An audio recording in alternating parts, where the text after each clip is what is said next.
Welcome to the Accidental Experts podcast. I'm your host, Bryce Hamilton. I'm a licensed clinical social worker and a child and family therapist. I have been in practice for over 15 years, and I'm also a mom of 4. So I know the challenges both professionally and personally. I'm so glad that you're here today to grow your parenting toolbox. Please come as you are and be ready to learn. My goal is to make you the accidental expert so that you can raise healthy humans. Hi, everyone. Welcome back. I'm so glad you're with us today. So we have a special guest today. Her name is Nicole Runyon, and she is going to be sharing with us why and how and all the ins and outs about how technology is impacting our kids. She's a therapist and has had her own practice for many years, and now she has a passion for educating parents to help them help their children. With that, let's get to Nicole. Thanks for having me. I'm excited to talk. Yes, because we're going to be talking about technology and its impact on our kids. And this is such an important topic. It really is. I've been talking about it for about 8 years now. And just in the last year or so, have I noticed that it's become really a hot button issue because it's just reached a real tipping point with our kids today. Yeah, why do you think that is? What is the thing? Because sometimes we need pain in order to change, right? I think that sometimes as parents, but just humans, like if something is working or seems to be working, we don't make a change until it gets to the infection point, right? Where it's just like really causing a systemic issue. So what do you think is that systemic issue? What are we seeing? Well, what we're seeing is a lack of ability to go through natural developmental processes. So, with child development, every stage brings a milestone essentially that a child has to meet in order to sort of move on to the next stage. Mhm. And, we are really good at understanding physical milestones, like babies need to crawl before they walk, and then they need to walk, and then they need to say X amount of words at a certain age before we're looking at developmental delays. Well, that goes the same way with social emotional development. But we don't really have a good understanding of that societally as a culture. And so when all of this technology came on the scene, it was celebrated. People thought, oh, this is really going to make the kids learn faster and grow faster, and they're just going to get a leg up in the world, right? Mhm. Well, all along the way in my practice, I saw the opposite. I saw kids that were dysfunctional, couldn't really cope with their feelings, just day-to-day feelings, not like anything major or traumatic or severe. I saw kids with major mental health issues with no root in anything psychosocial. Families were intact, parents were supportive. Not to say that there weren't mistakes being made or things that we could work on, but not enough to warrant the severity of symptoms I was seeing. Yeah. And so this was really not the case for every kid at the time, but it was starting to become more and more. And what I noticed in my practice is I started getting more and more kids. I set out to be a generalist, but I ended up specializing in seeing children simply because there was more of a demand for it. And my practice suddenly was full of kids. And I just thought, well, what is going on? I had to, sort of question it. And I realized, yeah, I think it's the tech. It's really affecting them. But again, for a while there, it wasn't every kid. It was your cohorts of kids. Maybe you Mhm. had a group of girls in middle school who were, on social media too much and sort of getting toxic with each other. But it wasn't everybody. I think what really tipped the scales were the lockdowns of 2020. It put more kids online for longer. And then so you saw those kids that otherwise wouldn't have been so much affected by tech because maybe they had extracurriculars or, they had a full social life. All of a sudden that was all taken away. And so, those kids were put more on tech, and that's what really tipped the scales. And so it became almost every kid was affected by technology. And then we saw the pain. Yeah.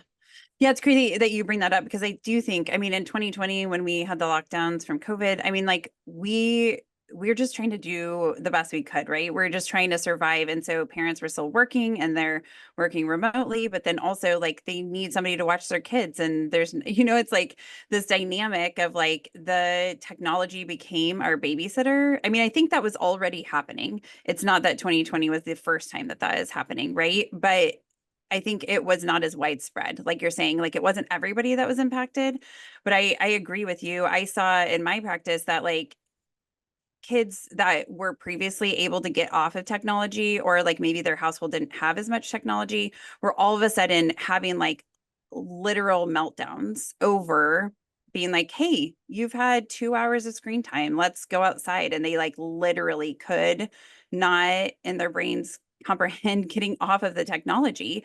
And it was so intense. So like, why is that happening? Like, why? I mean, technology can be good. I think not every part of technology is awful. There are things that do come positively from that. So, like, why is the technology causing this interference? Because the social emotional development is very it's very fragile in a sense, if you can think about it that way. Like every age, every even 6 months, they're changing and they're growing, and there needs to be opportunities to work through each of those growth spurts.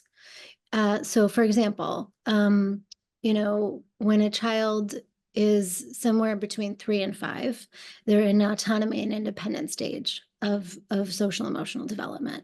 This is a time where they need to learn how to do things like tie their shoes and zip up their coats and do a little bit of daily living independent activity, because generally speaking, this is when they start preschool. So they separate from their parents, and we see a lot of separation anxiety in these ages, mainly because these kids' parents are doing those tasks for them, because it's easier. You don't have to deal with the meltdown or the tantrum of, having to work through your frustration. The problem is that they need to work through their frustration. So tying your shoes is hard at 3 because the bones in your hands aren't fully fused together until you're 6.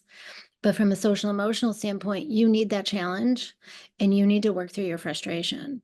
Now, what most kids are doing at this age are being given an iPad so that they can be entertained and they can feel good, and the meltdowns are less, and their parents are putting their shoes on for them while they're watching the iPad. And then let's shuffle them into the car and off to school. And so then, because they didn't get that foundational building block of working through their frustration tolerance, when they're between 5 and 12, which generally speaking, there's a lot that happens, but high level between 5 and 12, they should be building their confidence. If you didn't have the ability to work through your frustration earlier on, you're not going to be able to build your confidence. And confidence doesn't come from winning trophies and getting good grades. I think as a culture, we think that that's how to give kids confidence. So everybody gets a trophy now. But it's not working because these kids are not developing that inner sense of self-worth and security. And then they're going on into the teen years where they're supposed to be building their identity and identifying who they are and building their character traits, and they're not doing well. They're using social media to seemingly feel good about themselves or identify as a certain type of person. Because let's face it, we can all look however we want to look on social media. It's very easy these days to build a persona of somebody who you're not, frankly. Absolutely. Yeah. And so here's, the kind of the building blocks of what's missing because of the tech. And so, parents can say, oh, well, what if I just give them a half hour a day or an hour a day or limit it? And in theory, in a vacuum, sure, that's great. But these products are created to be addictive. Big tech wants us on their products for longer. They want to hook kids young because they want lifetime users, just like every other industry, right? Big tobacco, big pharma does this, big food does this. They make their products available and market them to young people so that they get lifetime users. And so when parents want to sort of allow their children this stuff because they think, oh, well, it's harmless if it's just for a little bit. The kids are developing these addictive behaviors around it.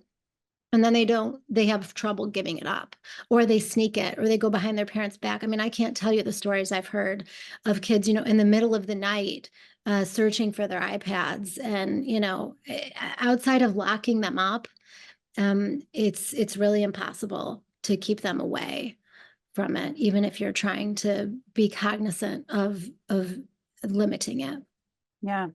This is hard because I think, we're kind of also fighting our kids' friends groups of people, right? So it's like if, one kid in the group gets a phone, for instance, then it's like all the kids want the phone, right? So then it's causing conflict in our lives, and like they're getting access to things, and it's hard as a parent. So like knowing that this technology usage is disrupting our normal development, which I think obviously we want our kids to become happy, healthy, well-adjusted humans and, contribute to society. And so if they're not meeting their developmental milestones, then that means there's going to be a delay, which means there's adult implications, right? So if we don't build our self-worth and self-esteem, our confidence in ourselves, then we're looking to everybody else to build that, because everybody needs to have some feeling about themselves. And I think the way that our teens are doing that, especially, but even kids, is like negative, because social media is really about,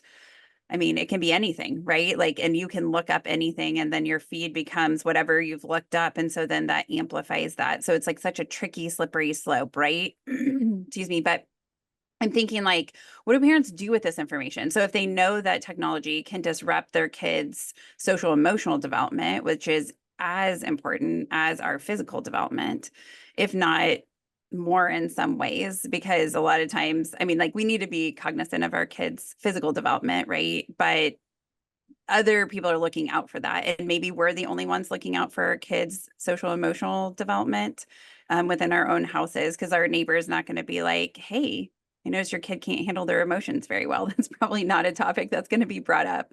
But I think, like, what do we do with this? Like, I think as a parent, I struggle with this too, of like, how do you balance these pieces of like, I have this information, and now what do I do with this? Yeah, that's right. And by the way, before I go into that, their physical development is also being stunted, because there's not as much movement early Mm, on in their development. And so physical therapists are saying there's more and more toe walkers, and kids who aren't developing their fine and gross motor skills. And occupational therapists are saying having similar anecdotal evidence that they're just not developing properly. that's Because they're not- fascinating. Yeah. yeah, right. They're not outside climbing trees and jumping rope. And I mean, there's something actually to be said for that. That's necessary for their physical skills to develop. Babies aren't crawling. The CDC now is saying that they don't have to crawl. They've actually changed the milestones, which is just wild to me, because rather than saying, oh, there's a problem that they're not crawling, now they're just saying, oh no, they don't have to crawl. And crawling is so necessary for midline crossing and both sides of the brain to be working together. Uh, Yes. so it's just critical. Yeah, I had no idea. I did not see that that had changed. So, I mean, whoa, like what a failure on our system's part to say, like, hey, we have a problem. Let's identify and figure out what this is. We're just adjusting that. Yeah, Exactly. that's scary. And they did that after the lockdowns because, like, to your point, so many parents had to use the technology as babysitters. And so, the babies and the toddlers were in front of a screen so their parents could work, and they weren't moving like they Yeah. should. Yeah. Yeah. Yeah. So what can parents do? The answer to that for me is I always say, I don't have tips or tricks. Everybody has 5 things you can do to, curb your child's screen time. I don't think it's that simple. I think what parents have to do is actually really, really hard. And the thing is you have to dig deep, first of all, into yourself, and your own awareness around how uncomfortable it makes you to have to say no to your children around this issue. Because, and I'm a parent too, just like you, and like you say, it's hard. I experience it every day. I have a 10-year-old and a 15-year-old. And it's very painful to have to say no to something that everyone else is doing, to have it affect them in a way that makes them feel disappointed or sad or embarrassed, or, the gamut of feelings.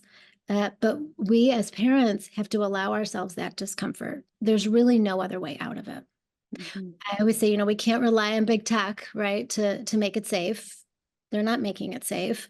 We can't even rely on the government to require big tech to make it safe, because look how long it's taken them. I mean, now we have some bills now that are making their way through Congress, but it's too late for so many families. The Pandora's box has gotten so out of control. And not only that, but I always wonder, like, yeah, once they institute these laws or these restrictions on big tech, how are they going to be enforced? How really are you going to keep a 13-year-old off of social media? At the end of the day, that's your job as the parent. So I really try and help parents get in that space of understanding, like, we can't wait for somebody to save us from this or tell our kids no. We can't wait for the school to do it. It's really up to us. Yeah. So, I mean, so what are you saying? Like, what are your thoughts around social media and technology usage? Because it's not just social media, it's also just the games on iPads, or, I mean, are we including TV in this? Like, can you explain to me what you know about what the research is saying and what's impacting our kids? Yeah, so I classify all of the technology kind of all in one basket, because I think nowadays it is all made to be addictive. So, I'm a Gen Xer. I grew up with like Atari and Nintendo, and those games were not made to be addictive. We played those games for a little bit of time, and then we went outside and played and we socially interacted. And we also didn't play with our friends online remotely. If we played, it was together. Mhm. Um, and so now those games are made to be addictive. They're made to keep you apart from your friends because you don't need to be in the same room to interact and play together. TV as well, it's streaming, it's nonstop. You don't have to, it doesn't go off. You can continue to watch it and it plays the next, the next show for you. And so I classify it all under the same. And what I try and tell parents is, every family's different. So I don't like to be rigid around, like, you should do this or you shouldn't do that, or what ages. um, but generally speaking, I don't think that any kid needs an iPad until they're 14. Because again, like that individual, like, you press a button, you get a reaction. Um, sorry, a little tickle. You're okay. It stimulates the brain for that reward center, Mhm. and it's individualized. So there's nothing social about it. There's nothing connected about it. If you want to watch a movie, with your toddler or your whatever, your 5-year-old, that should be done like in a central location with the family together. And as far as TV, I think the middle childhood, 7, 8, 9, kids from that age, they can have a little TV, as long as the content is appropriate, because it's another thing parents need to look out for is like not just how long they're spending on the tech, but what are they watching? And then I advocate for no smart device until 14. And even then, I don't think any kid has any business being on social media until they're 18. And so again, every family's different. I don't shame parents for saying, oh yeah, my kid has an iPad they really like.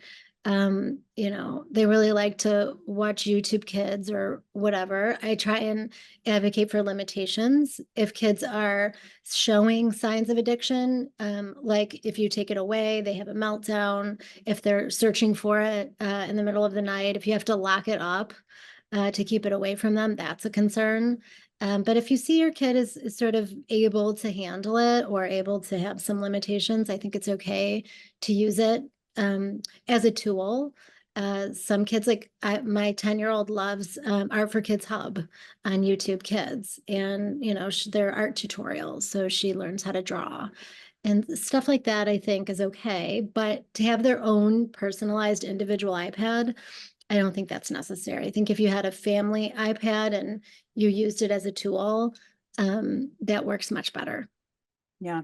Well, and it's hard to set those limits again, because it seems like other people might be doing something different, and their kids might be different than your kid and handling it in a way that seems appropriate. But if you notice that your kid is struggling, it makes sense to set a limitation. That's what we would do in any other circumstance. Is like if our kid has sugar and then they're like bouncing off the walls and they're not able to cope with that, then we're going to be like, hey, that doesn't really make sense. Let's limit the amount of sugar. We're not going to keep giving them that same quantity. Like I know after Halloween, it's like I let my kids eat as much candy as they want. And what's funny is they will self-regulate around that, because, as they go through that, like, oh, last year I felt so yucky after I ate all that candy. And then they'll be like, I just want like 2 pieces. And I'll be like, cool, that's great. But I think with technology, it is not that simple to self-regulate.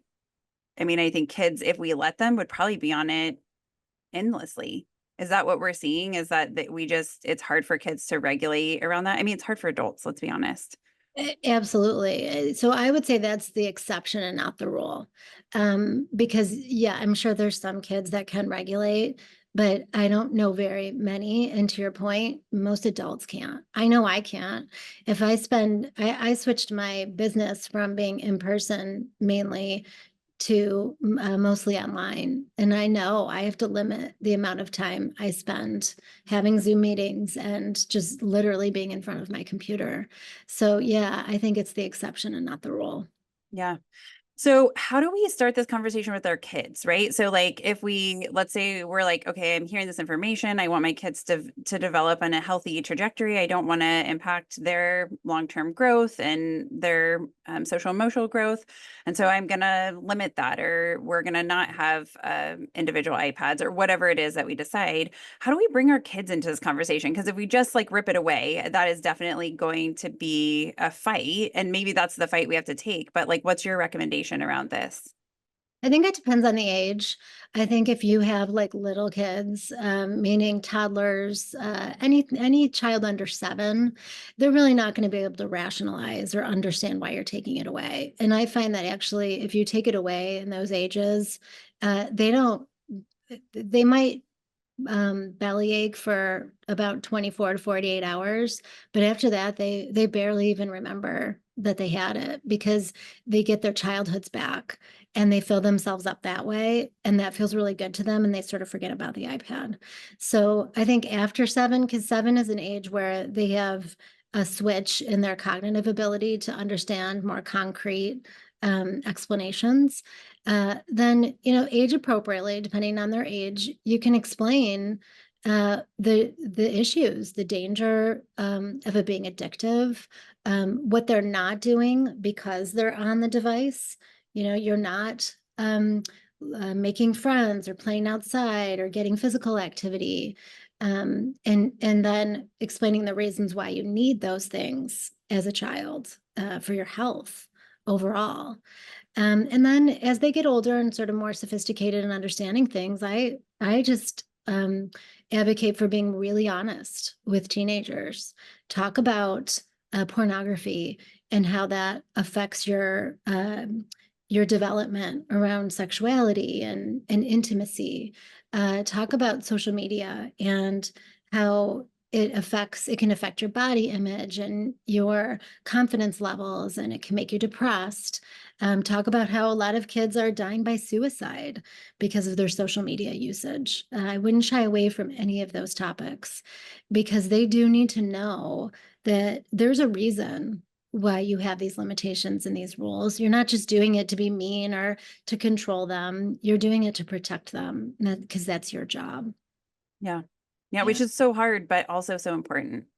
So, how has this knowledge around technology and its implications on how it can impact child development change how you parent? Mm. Um, you know, I always wanted to be the parent that um, could just say yes to everything. And I had a very strict mom. And I personally didn't need that level of strictness, because I always just kind of had a moral compass and I kept myself under control. And so the strictness was a little too much for me. So when I became a mom, I started out kind of being kind of permissive. And I started seeing that that wasn't working for neither one of my kids, really. I mean, my oldest needs more structure, more than my younger one, but even she needs these limits and these boundaries. And the way I started to see it manifest was with anxiety, and with a lack of ability to trust themselves. And so I started to, internalize that my mom's strictness wasn't so bad, and that actually it did keep me safe and protected me. And I remember, saying, "Oh well, everybody else's parents don't make them do these things, and everybody else's parents let them do A, B, and C." And I realized that actually she was she was doing the hard thing for me, not for her, not to make herself more comfortable or happy. And so that was really helpful for me, because I was being permissive to make myself more comfortable for my own childhood issues. And that wasn't working for my kids. So the way it's changed my parenting is I know it's bad for them, and I know how it affects them. And I'm not afraid to say no, even though it keeps me up at night. Every time I've had to set a limit, I can't sleep, because I fight with myself. Oh, am I just, was that too extreme? Was that too much? Was that, but eventually, I come to the realization, and we talk about it, that they're okay. And yeah, they don't love it, but they're okay. Mm-hmm. Yeah, that's hard. So, did your kids have access to technology before you knew about this and then you changed, or was it something that they kind of like grew into? Yeah, so I would say the issue for today's kids is technology, but it's also permissive parenting. Mm-hmm. And so it's a combination of the two. And so for me, I was doing the permissive parenting thing, but I always inherently knew, like just instinctually, that the technology wasn't good.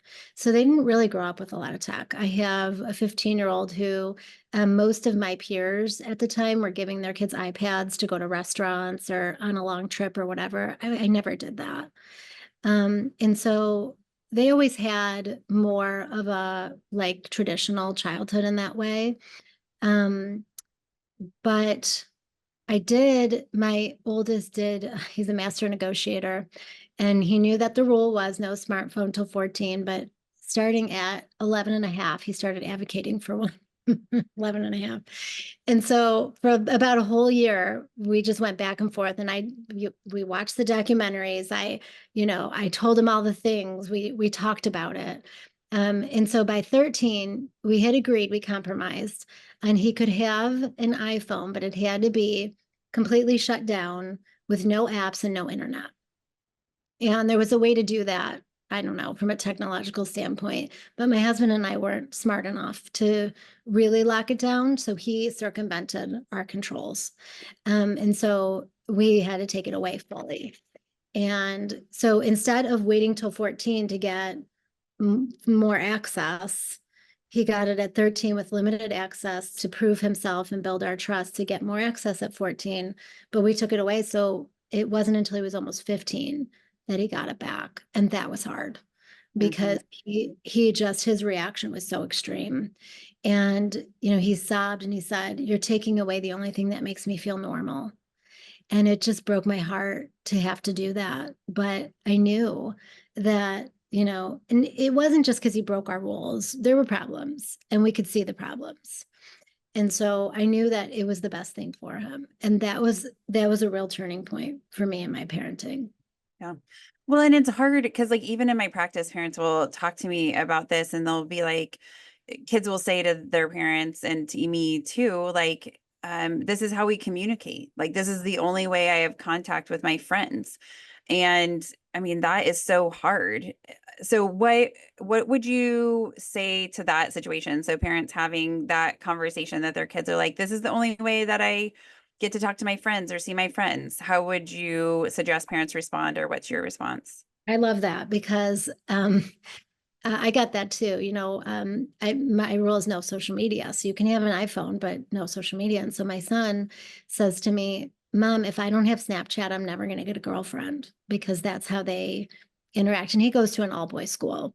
And so I said, "Well, you will have to work harder to get a girlfriend," meaning you'll have to go up to a girl, look her in the eye, say hi, be uncomfortable, be awkward, and ask for her number, because that is developmentally something you need to do. And I refuse to let you take the easy way out of that. And the same goes for making friends as well. You will have to work harder. And by the way, your peers won't really know how to do that, right? They won't know how to try to interact with you in person. It'll be hard. And you'll probably have to go through a few friend groups before you find the right one.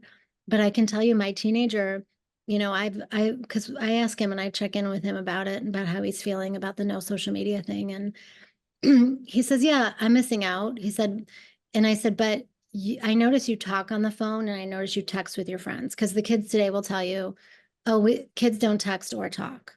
And I said, "Well, I noticed you do." And I said, "Is that because your friends are going out of their way to stay in touch with you because they know they can't get you on Snapchat?" And he said, "Yeah." And so again, I refuse. I refuse to prevent them from having those developmental necessary experiences. And I refuse because I see so many older teens and young adults struggling with that. They struggle with intimacy. They struggle with relationships. They don't know how to have conflict resolution. They don't know how to cope. Why do we think so many of them are depressed and anxious and suicidal? And my thing is I'm done pathologizing them, diagnosing them, doing therapy with them. What's the point of that? When really they need for the adults in their lives to be strong, to stand up and say, "No, I refuse to let you, to prevent you from developing the way you need to and learning those skills." And they do figure it out. They do. I'm not saying it's easy. It is harder, but they do figure it out. And, I can tell you my 10-year-old, she started a new school 2 years ago, and all the kids were on this Facebook Messenger, and that's how they talked and interacted. So our deal was, I will download it on my phone. I will monitor it. You have to ask permission to use it, and it's going to be very limited. And so we did that, and it was very limited. It was like once a month she might check it. But then this summer, it was increasing more and more. And then I noticed that they were like taking pictures and videos and sending them, and then having like little memes, and it started to feel like social media. And there was a meme that went around it was a silly like chain letter, like, "You'll die if you don't send this to 20 people right now." But it was a little scary because it got into the story of why you will die. And her response was, "Bro, this is fake." She has an older brother, so it was cute. I said, "Bro, this is fake." So I was glad that she knew it was fake and it didn't scare her. But at the same time, oh, and by the way, she took my phone without my permission to look at this meme. I wouldn't have let her see that otherwise. So I sat her down and I said, "I'm sorry, but we're going to be done with this." And she cried and she begged. But what's happened since, that was the beginning part of the summer. What's happened since is she's gotten together more with friends. Prior to that, she didn't want to invite friends over. I would offer all the time, but it was easy, right? It was easy to like interact with your friends that way, and you didn't have to be in person. But since then, she's been in person more. Yeah. Which is where the valuable relationships are, even for us as adults. It's like when you see somebody in person, you feel connected to them. You have an actual relationship. And in my practice, I'm often talking to teens or kids and like saying, like, if you're in this relationship and you really only know this person closely through online conversations, that's not a real relationship. Like that's not somebody that you can call at 2 a.m. because you need help with something or like something's happened or you're whatever. Like it's not that intimate relationship piece of like being able to reach out for help. And I often am like, so which of those friends would you call if you had a fight with your parents that you needed to talk about? They're like, none of them. Mhm. And I'm like, okay, so that's what we're missing here, right? Is that intimacy within the relationship. It's not that it's sexual intimacy, it's just closeness, right? That type of intimate relationship where you care about somebody and you know that they care about you back. I think kids are also missing that piece because relationships are so volatile because it's all about social media. It's not about the real interaction, right? Like when you're together, because people will say, like, well, online, they'll say something like this to me, but when we're in person, they act like this. And I'm like, huh, that's interesting. Why do you think that is? Right. Like, and getting curious about that. But it is hard for people to be a parent that's doing something different. But when we hear about the negative implications, and I think also hearing other fellow parents doing the hard stuff, I know that there are times where I am certainly permissive. And then I'm like, ah, man, like, I didn't like, I want my kids to know I love them, but knowing that I love them is not about always saying yes. Mhm. Right. And it's just like that shift in our mind of like, we want to be able to say yes, like, of course, but sometimes we need to say no. And that's the most loving response. But that is so hard sometimes.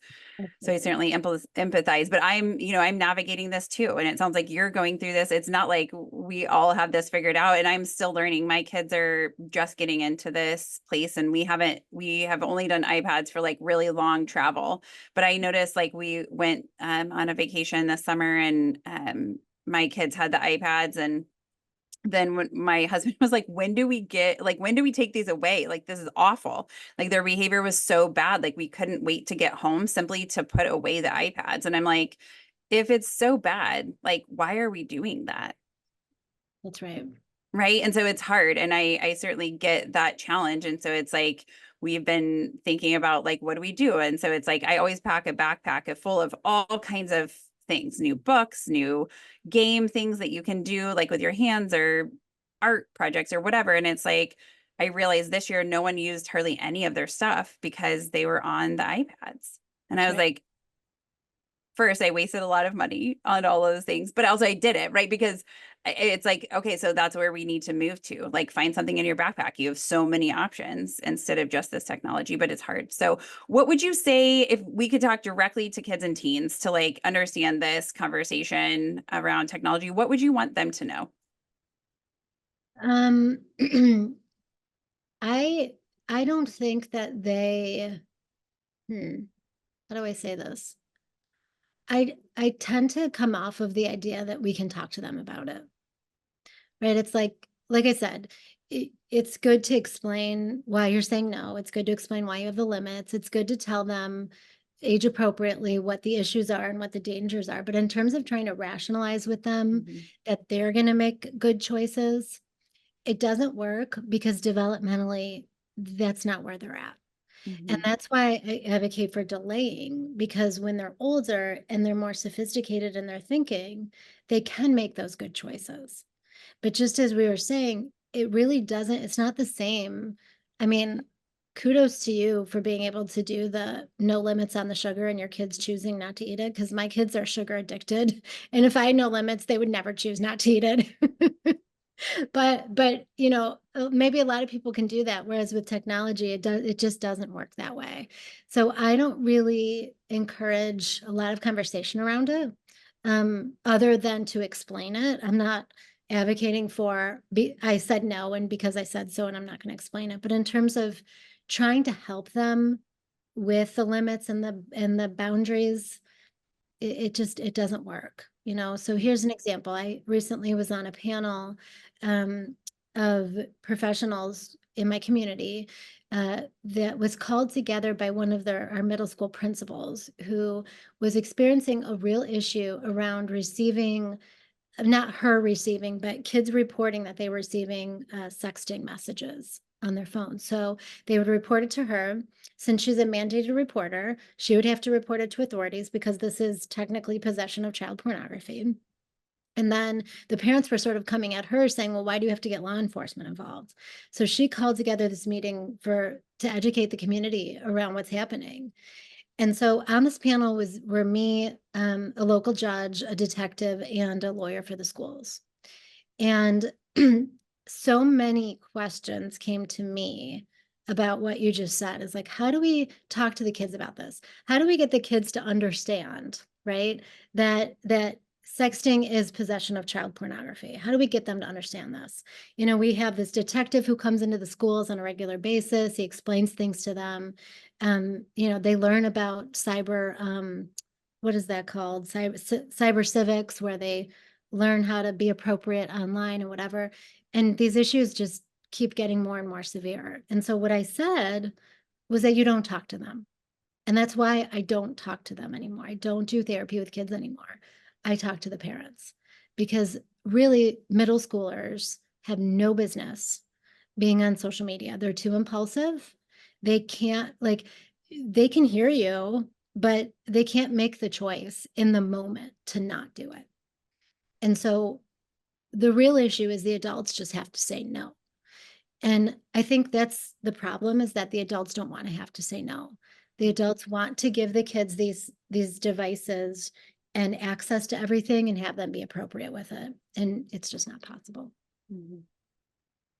Well, and so maybe the thing that you're saying to kids and teens is if your parents love you and understand this process, that limiting this is part of their job Yeah, that's right. because that's how they're going to show love. And that's hard to understand sometimes. And I know that there are things that I remember as a kid, my mom would be like, when you're a grown up, you'll understand, or when you have kids, you'll understand. And dang it, she was right. I mean, I maybe not about everything, but you know, I think I remember that part of her conversations where it was like I couldn't understand, and sometimes she just had to say no, or this is how we're doing this, or this is the way it is. And I like my kids to be involved in conversations, but I also know that it creates a lot of anxiety in them for them to have no structure, right? Lack of structure does not actually equal happiness. More structure actually equals more happy kids. I find, at least in my practice and in my own children, is that, you know, there's times where it's too rigid, where we're not letting our kids experience anything. That's not the right next step, I don't believe. But I do think it's putting limitations to help them, because like also our kids want to say no in their lives too. But if we haven't modeled that no, then they don't know how to do that. So then they might be approached by somebody asking them to do something they're not comfortable with, and they don't know how to say no. And that would be a scary thing for me to think about. Like, as I'm processing this conversation, like this modeling as parents is probably our most important thing. So with that, what do you want parents to take away from this conversation? Yeah, I love that, what you just said about modeling the no. That's so important. And that is, I think, what I want parents to take away is that you don't have to explain everything. You don't have to have these big, long talks about everything. It can be, I'm saying no because of this, and I know you're disappointed, and it's okay for you to be disappointed. And I think when parents struggle with that, it's because of their own childhood wounds. So whether they had a too strict parent, or a not strict enough parent, or a parent that was neglectful, or a parent that, you know, was abusive, um, that's something for each individual parent to work through, so that you can hold the space for your child to be okay with your no, so that, to your point, they learn how to say no and be okay with it. Because if you can't do that, if you can't be uncomfortable, then they can't. And that's hard, right? For Mhm. anybody to say no and then deal with the other person's disappointment. Yeah. Yeah, but we have to normalize it because we do need to hold our boundaries. I think, we're in a place where there's not a lot of boundaries. And so in my practice, I feel like I'm doing so much work on teaching people how to set boundaries and what boundaries are and how they're healthy. They're saying yes to us, right? And that's where we want to say yes. And so it's like, I think maybe it's also parents taking some time to like think about like what kind of kid do they want to raise? And is their yes to things helping them to accomplish that goal? That's right. And Right. I noticed too, like a lot of this the burden is being put on the kids. So Mhm. here's this addictive device we're going to give you, okay? And we're going to tell you, you have to limit it. Mhm. And then they can't.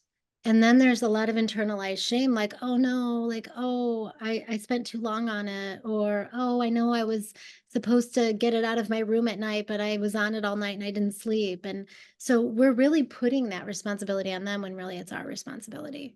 Yeah. Yeah. Thank you so much, Nicole. This has been such a great conversation. I know it's hard for parents to hear because we're figuring it out as this is going, right? And so it's all like happening right here, right now, right? Like in our lives. But I think this is so empowering to say, like, hey, you're a parent who's doing this. I am a parent who's walking into this, like recognizing its impact. And there's a lot of research that's supporting that this is impacting our kids so greatly. And we need to step up and do something to change it. Absolutely. Tell parents like we're revolutionaries. We're the first generation really to be dealing with this. And so in a lot of ways, to me, it's like a fight and we're Mhm. warriors. And so we have to really, see ourselves in that light. Like we're strong and we can stand in that, even though it's hard. Yeah. Thank you so much again for your time today. Thank you. Thanks for having me. This was a great conversation. Thanks again, Nicole. That was all really good information. I know that hearing this can be hard because we're kind of fighting against society and what we're doing here. But I want to encourage you to say, just take a piece of this. If you feel like you can't implement all of it, just find one thing that you can do. Do your own research on how technology is impacting your children. And also just think about the fact that, like, how are they handling it when they have to get off? If it's that hard to get off, maybe we shouldn't be doing it right now, or maybe we should be moderating it in some way. Obviously, you have to make the decisions that make sense for your family, but I would really encourage you to think about what Nicole said today because it was incredibly helpful information to think about how to support our kids in the best way that's providing them with the best development long term. With that, I will say thank you so much for your time today. Please rate and subscribe to our show. Follow us on Facebook and Instagram and YouTube, and also keep the requests for shows coming to accidentalexperts@gmail.com. Have a fantastic day. Some words from our legal team. The information presented in this podcast is not intended or implied to be a substitute for appropriate professional advice, diagnosis, or treatment. All content, including text, graphics, images, and information contained on or available through this podcast, is for general information purposes only. This podcast makes no representations and assumes no responsibility for the accuracy or information on or available through this podcast, and such information is subject to change without notice. You are encouraged to confirm any information obtained through this program with other sources and review all information regarding any condition or treatment with the appropriate professionals. What we're saying is, yes, I am a real therapist, but I'm not your therapist.